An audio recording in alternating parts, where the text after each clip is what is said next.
Hello all, welcome to the channel, and today I am here with you with a very interesting video which is relating with history of English literature in a compiled form. आपने इससे पहले I'm damn sure you have never ever watched such kind of video wherein within few slides you'll be able to you just revise your whole of the English literature history right. So basically ये क्या है, ये है एक revision capsule जो कि आप अपने लास्ट मिनट में यूज़ कर सकते हो.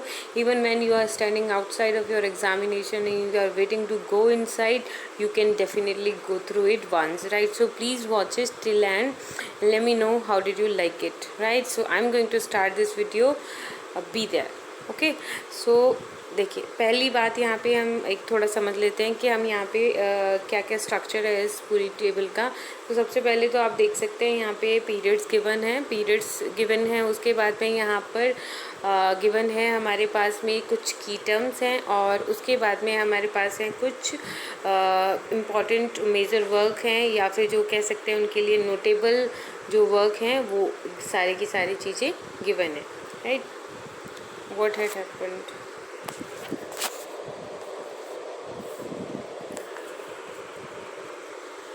Yes, so as you can see over here that the first period which is being given such as the Middle Ages, right? So Middle Ages को हमने दो पार्ट्स में डिवाइड किया है. Old English period, right, which is up to 1066 and which is also being termed as Anglo Saxon England and Anglo Norman England, right. So ये एक period रहेगा the middle ages का, और एक दूसरा पीरियड रहेगा that is middle English period up to CA 1485, right. So ये दोनों जो पीरियड हैं वो मिडिल एजेस में आएंगे. उसमें सबसे पहले वाले पीरियड में देखते हैं जो एंग्लो सैक्सन पीरियड है और एंग्लो नॉर्मन भी है, उसके कुछ की टर्म्स क्या हैं. तो एक तो सबसे पहले इंपॉर्टेंट तो यही है कि इसको हम एंग्लो सैक्सन पीरियड के नाम से जानते हैं. इंपॉर्टेंट और भी चीज़ इसमें क्या है कि इसमें रिलीजन जो है बहुत इंपॉर्टेंट रहा है, चर्च बहुत इंपॉर्टेंट है, लैटिन लैंग्वेज का मोस्टली प्रयोग किया जाता था.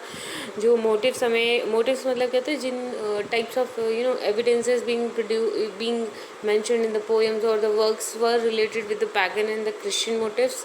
एलिट्रेशन का बहुत यूज़ किया गया है. And very important thing which is Canning. Canning क्या होती है, एक तरीके से हम दो वर्ड्स को मिला रहे हैं जो क्या हैं किसी डिस्क्रिप्टिव वर्ड्स हैं बेसिकली, जैसे कि स्पेशली ये बहुत यूज़ किया गया है ना इस टाइम पे. जैसे कह सकते हैं जैसे वेल रोड है ना. वेल रोड क्या है, वेल रोड जहाँ पे वेल चलती है, इसका मतलब क्या है, वो ओशियन है. उस ओशियन के लिए, सी के लिए उन्होंने वेल रोड कह दिया.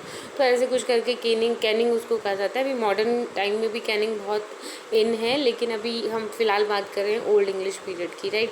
इसके कुछ बहुत नोटेबल राइटर्स और वर्क्स हैं, और वो सबसे इम्पोर्टेंट तो आपको पता ही है, वेडेका कैडमन हाइम है. उसके बाद में ड्रीम ऑफ द रूड है. उसके बाद में वेयरवुल्फ है जो कि क्लेम नहीं किया जा सकता किसने लिखा है उसको. देन द वॉन्डरर है, वाइफ्स लेमेंट है, the battle of the Maldon है, द सीफ्रेड है, and ecclesiastical history of English people है. किंग एल्फ्रेड ने जो लिखा है that is Anglo Saxon chronicle, that is a prose, ठीक है. फिर इसका जब हम दूसरे पीरियड की बात करते हैं जो है मिडिल इंग्लिश पीरियड, और उसमें अगर हम देखें, हम फिलहाल यहाँ पर हैं, अभी अरे वो है.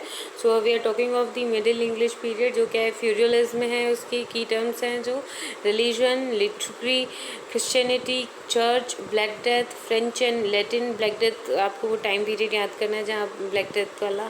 देन फ्रेंच एंड लैटिन बहुत ज़्यादा इंपॉर्टेंट लैंग्वेजेस थी. वर्नाकुलर, रोमांस बहुत ज़्यादा देखा जा सकता था. Miracle and the mystery plays were there in this time, right, and the morality plays. So ये जो तीनों प्लेस हम सभी जानते हैं ये बड़े इंपॉर्टेंट रहे हैं उस टाइम पे. और जो इसके टाइम के जो important major notable people and notable work हैं वो क्या हैं, गवाइन पोइट्स रहे हैं. तो जो गवाइन पोइट है उसका sir Gawain and the green night इनको बोला जाता है, गवाइन पोइट. जॉफ्रे चॉसर, कौन नहीं जानता उनको. So the Canterbury tales is very famous work of the Geoffrey Chaucer. Then William Langland का है, और ये ही सबसे इम्पॉर्टेंट वर्क है विलियम लैंगलैंड का. वो क्या है, the vision of the Piers Plowman. And everyman, ये एक सबसे इम्पॉर्टेंट मोरालिटी प्ले है और which has come actually after 1485, ठीक है, तो ये बहुत इंपॉर्टेंट रहेगा इधर। Then will come to the 16th century, जो कि अप टू रहा है 1603। इसको एलिजाबेथ लिटरेचर माना जा सकता है, रेनेसा लिटरेचर माना जा सकता है, ठीक है।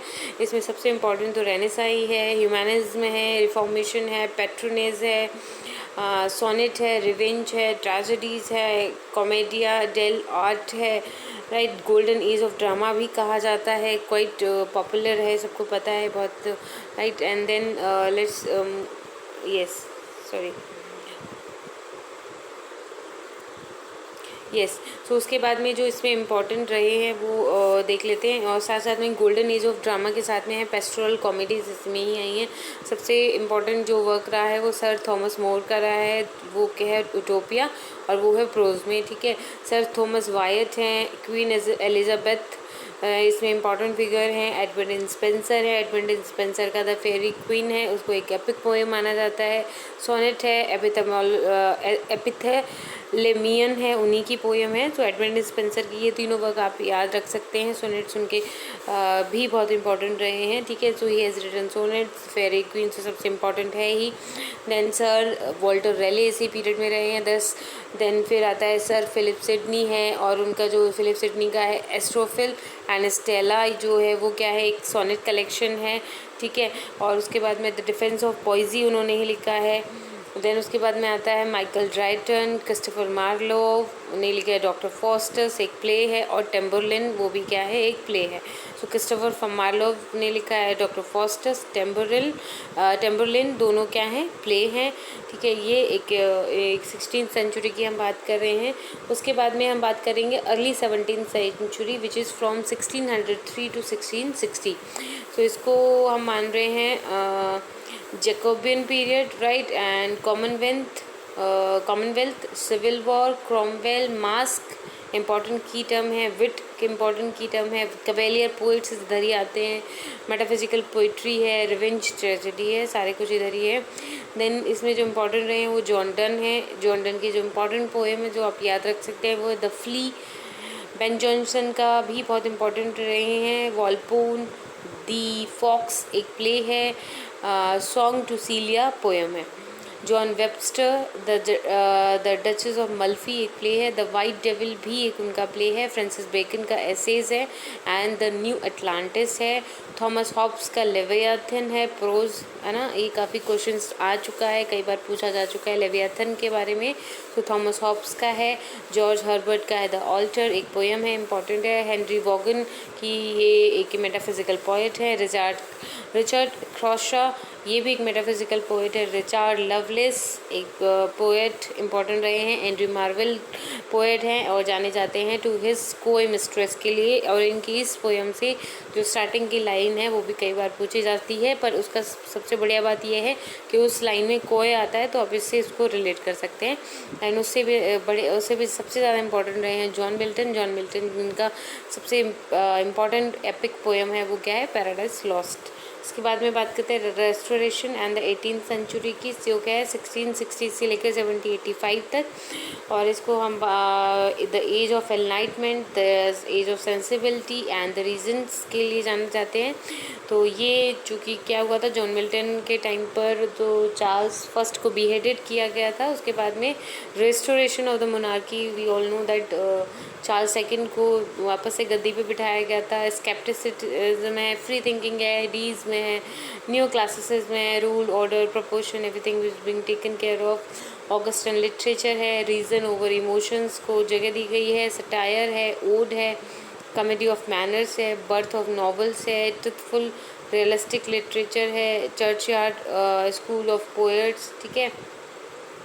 तो ये सारी चीज़ें हैं। अब इसमें कौन कौन इम्पॉर्टेंट रहे हैं, सो जॉन ड्राइडन है बहुत इंपॉर्टेंट, उनका जो सटायरिक पोएम है मैकफ्लैक्नो बहुत इंपॉर्टेंट है। सैमुअल पैपीज उन्होंने लिखा है द डायरी, इसके ऊपर काफ़ी बार क्वेश्चन पूछा गया है। Samuel Pepys, so the diary, John Bunyan का the pilgrim's progress, John Locke का एसेज, सर इज़ाक न्यूटन इसी टाइम पर रहे हैं एंड उनसे जॉन मिल्टन मिले भी थे। Then William Congreve the way of the world एक प्ले लिखा है उन्होंने। डेनियल डेफॉय का रॉबिन्सन क्रूसो, सैमुअल रिचार्डसन का पमेला, हेनरी फील्डिंग का Shamela, Joseph Andrews, Tom Jones, Jonathan Swift's का Gulliver travels, a modest proposal, Laurence Sterne का the Tristram Shandy and Alexander Pope का essay the rape of lock. उसके बाद में हम बात करेंगे the romantic period. Romantic period as you all know that it start with the publication of the lyrical ballads, so and the time period belongs to the romantic period is 1785 to 1830। so इसमें romanticism थी, then emotions, romantic poetry, imagination and gothic novels, plain and simple language, and of course the gothic novels. These are the few of the key terms that belongs to this romantic era and the romantic poets. Let's talk about them. So William Blake, William Wordsworth, Samuel Taylor Coleridge, Charles Lamb, Lord Byron, P.B. Shelley and John Keats. These are the few of the poets. Now, let's talk about the prose writers. Jane Austen. Jane Austen जानी जाती है अपनी Pride and Prejudice, Sense and Sensibility, Persuasion and Emma। Thomas De Quincey अपना जाने जाते हैं confession of an opium eater के लिए। Horace Walpole the castle of Otranto जो सबसे पहला गॉथिक नोवेल है। विलियम बैकफोर्ड जाने जाते हैं वेथेक के लिए। And Radcliffe the mysteries of Udolpho. Then Mary Shelley for her Frankenstein. Then Edgar Allan Poe ये जाने जाते हैं the black cat and the murder in the Rue Morgue. And then eight last Matthew George Lewis for the monk। Then we are going to talk about the Victorian age and it lasts from 1830 to 1901 and what are the key terms associated with this. Let's see. So upheaval and changes, industry means industrial revolution was there, Victorian society was evolving, working class, Charles Darwin was a very important and prominent figure, evolution, right, and natural selection, survival of the fittest, ये सारे के सारे अभी all know evaluation का ही concept है और इस पे बुक भी आई है, चार्ल्स डार्विन की ही बुक है।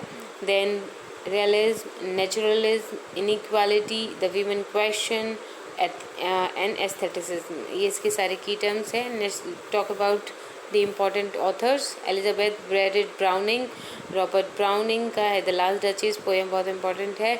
Gerard Manley Hopkins, Lord Alfred Tennyson, ठीक है। डांटे, गैब्रियल रॉसेटी, चार्ल्स डिकन्स के जो इम्पोर्टेंट नॉवेल्स हैं वो है a tale of two cities, Oliver Twist, a Christmas carol and hard times, David Copperfield and great expectations. Emily Bronte का है वुदरिंग हाइट्स, ये गोथिक नॉवल है। देन चार्लोट ब्रॉन्टे का है Jane Eyre. Then George Eliot है the mill on the floss, important है। Silas Marner and the Middlemarch. Lewis Carroll का है Alice adventures in wonderland. William Mark Makepeace Thackeray का है vanity fair. Anthony Trollope. Oscar Wilde का the picture of the Dorian Gray novel, the importance of being earnest, ये दोनों ही एक novel है, एक प्ले है। Then John GB. शॉ का है आर्म्स एंड द मैन, बहुत अच्छा नॉवल है, ये वर्ल्ड वार के टाइम का है। एंड पिगमेलियन बहुत अच्छा है, दोनों ही प्लेस बहुत अच्छे हैं। रुडयार्ड किपलिंग का है the jungle book and Kim. And Thomas Hardy का है far from the mating ground, the return of the native, the test of the d Urberville and Jude the obscure, सारे novels हैं और जिसमें test of the Urberville and Jude the obscure से बहुत questions बनते हैं। जोसेफ कॉन्ट्रैक्ट का है the heart of the darkness, Almayer's folly and lord gym.